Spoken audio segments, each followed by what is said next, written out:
Relax and take notes while I take totes of the marijuana smoke. Throw you in a choke, gun smoke. Biggie Smalls for mayor, the rap slayer, the hooker layer. Motherfucker, say your prayers. Hail Mary, full of grace. Smack the bitch in the face, take her Gucci bag and a North Face off her back. Jab her if she act funny with the money. Oh, you got me mistaken, honey. I don't wanna rape ya, I just want the paper, the visa, the pisha. I'm out like the vapors. Who's the one? The 310-pound inmate pointed at Rocky Balboa and said one thing: "This yard belongs to me." Rocky did not answer with words. He answered with something nobody in that yard ever forgot. This is the story of the day one man tried to own everything and met the one person who could not be owned. If you are new here, hit subscribe.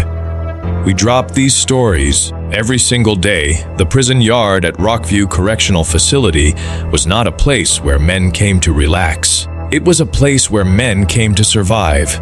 Every square foot of that concrete rectangle had a meaning.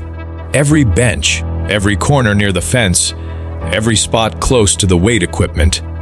All of it was spoken for, and the man who had spoken for most of it was named Dex Malone. Dex Malone was 34 years old and had been inside Rockview for 6 years. He stood 6 feet and 4 inches tall and weighed 310 pounds of solid, unmistakable muscle. His arms were the size of most men's legs. His shoulders were wide enough to block a doorway without trying. He did not walk through the prison yard. He moved through it the way a ship moves through a harbor, slowly, deliberately, with the full understanding that everything around him existed on his terms. For 6 years, Dex had built something inside those walls that most men spend their whole lives chasing on the outside. He had respect, not the kind you ask for, not the kind someone gives you out of kindness, the kind that gets carved out of silence and held in place by the memory of what happens to men who test it. Nobody sat in Dex's corner of the yard without an invitation. Nobody used the weight bench closest to the east wall between 2 in the afternoon and 4 in the afternoon without permission. These were not written rules. They did not need to be. When the transport van arrived on a Tuesday morning in late October, most of the yard did not pay attention. New transfers came in every few weeks. They came in scared or they came in pretending not to be scared, and either way, the yard absorbed them the same way it absorbed everything else, quietly, without ceremony, and with the patient certainty that within a few days, the new arrival would understand exactly where he stood and exactly what was expected of him. But this particular Tuesday was different. Rocky Balboa stepped off that transport van and into the intake processing area of Rockview Correctional Facility, carrying nothing but the clothes on his back and a stillness in his eyes that the intake officer would later describe to a colleague as the kind of quiet that makes you check over your shoulder. Rocky was not the biggest man in the room. He was not the tallest, but there was something in the way he stood. Feet slightly apart, shoulders relaxed, chin level, that made the space around him feel different from the space around everyone else. Word moved through Rockview the way word always moves through a closed institution, fast, and without anyone being able to explain exactly how it got from one end to the other. By the time the afternoon yard period began and the cell block doors opened, every inmate in general population knew that Rocky Balboa had been transferred in. Some of them knew the name from before. Some of them knew it from a long time before. All of them understood, in the wordless way that men inside understand things, that the arrival of someone like Rocky Balboa was not a neutral event. Dex Malone heard the name before lunch. He was sitting at his usual table in the cafeteria when one of the men in his circle leaned over and said it quietly. Dex did not react right away. He finished what he was eating. He set down his fork.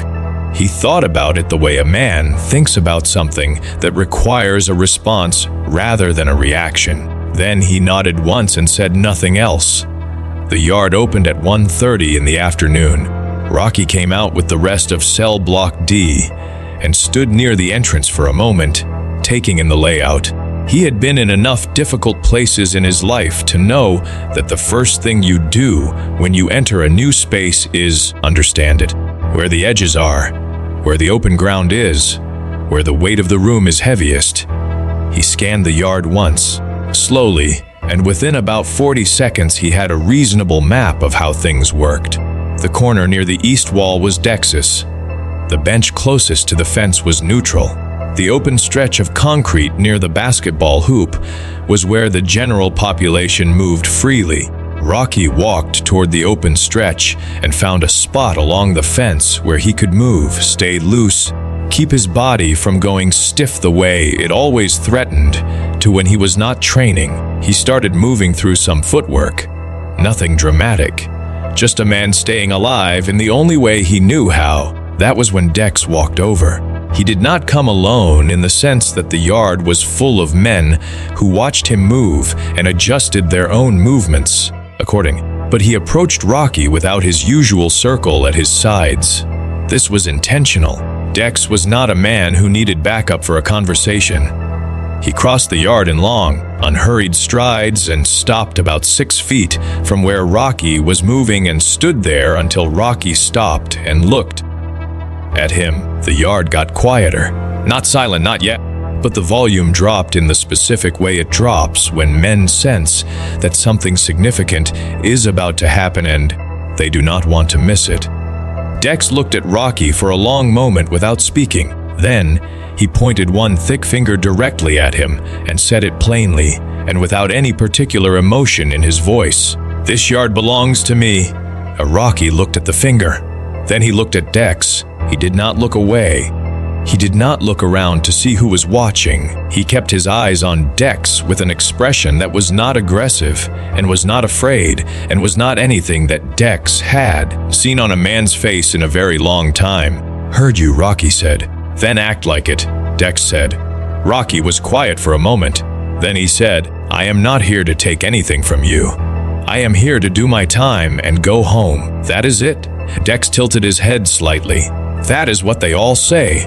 "Maybe," Rocky said, "but I mean it." Dex studied him. The yard was very quiet now. Men had drifted closer without appearing to drift closer, the way they always do when something worth watching is happening. Dex had seen hundreds of men come through Rockview. He had seen scared men pretend to be calm. He had seen calm men pretend to be scared. What he was looking at right now did not fit either of those categories, and that fact registered somewhere behind his eyes, even if his face did not show it. "You are going to walk to the other side of this yard," Dex said, "and you are going to stay on that side." Rocky did not move. The silence in the yard became the kind of silence that has a weight to it. Dex took one step forward. Rocky did not step back. The distance between them was now close enough that every man watching understood that whatever happened next was going to happen fast and would be over before most of them could process it. Dex reached out and put one hand flat against Rocky's chest and pushed. Not a punch, a push. The kind of push that is a question more than an attack. It said, "What are you going to do about this?" Rocky absorbed it. He did not stumble. He took one small step back to manage the force, and then he was still again. His hands came up. Not wild, not panic. They came up the way a man's hands come up when he has spent the better part of his life learning exactly where they belong. What happened next took less time than it takes to describe it. Dex swung. It was a big right hand, the kind that had ended conversations for him many times before inside these walls. It was heavy and it was committed, and it arrived at the exact spot where Rocky Balboa's head had been a fraction of a second earlier. Rocky was no longer in that spot. He had moved, just slightly, just enough, and the counter came from a place Dex never saw. A short, compact left hook that connected at the jaw with a precision that had nothing to do with anger and everything to do with 30 years of understanding exactly how force travels through a human body. Dex Malone's legs stopped working. He did not fall dramatically. He went down the way a very large, very heavy thing goes down when the structure holding it up is suddenly and completely removed. He hit the concrete on one knee first, then sat back, and then he was still. The yard was absolutely silent. Nobody moved. Nobody spoke. The men who had been watching stood exactly where they were standing, and the only sound was the distant noise of a guard radio somewhere near the east tower. Rocky stood where he was. He looked down at Dex for a moment. Then he lowered his hands. He took a breath.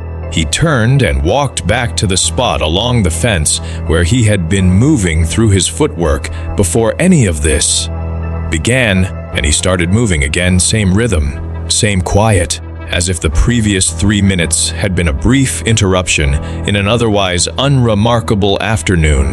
Nobody said anything to Rocky that day. Nobody stood in his path. Nobody told him where he could or could not stand in the yard. Dex Malone was helped to the infirmary by 2 of the men who had watched everything happen. He had a bruised jaw and a harder bruise somewhere deeper that would take longer to heal. When the attending medical staff asked him what happened, he told them he slipped on the concrete near the weight equipment. The guard who filed the report noted that the ground was dry and that the weather had been clear all afternoon. He filed the report anyway. Within 48 hours, the story of what had happened in the yard had traveled to every cell block in Rockview. The details changed slightly depending on who was telling it, the way details always change. But the essential truth of it did not change. A 310-pound man who had owned that yard for 6 years had reached out and tested Rocky Balboa, and Rocky Balboa had answered in the only language that particular question ever really has an answer in. Dex never approached Rocky again. He was released 14 months later. Rocky finished his time at Rockview with the same quiet he had arrived with. He did not build an empire inside those walls. He did not run anything or control anything or demand anything from anyone. He simply existed in that place the way he had always existed in hard places, fully, without apology, and with the patient knowledge that a man who knows who he is does not need anyone else to confirm it. The yard at Rockview belonged to everyone after that, which meant, in the way that things work inside a place like that it belonged to Rocky Balboa most of all. If this story hit different, if you felt that moment when the yard went silent and everything changed, then you are exactly who this channel is for. We tell the stories that do not make the evening news, the moments that happen inside 4 walls and travel by word of mouth for years. Rocky Balboa did not come to Rockview looking for a fight. He came to do his time and go home. But some places test every man who walks through the gate, and some men answer that test in a way nobody forgets. Hit subscribe and turn on notifications because we drop a new story every single day. The next one is already waiting for you.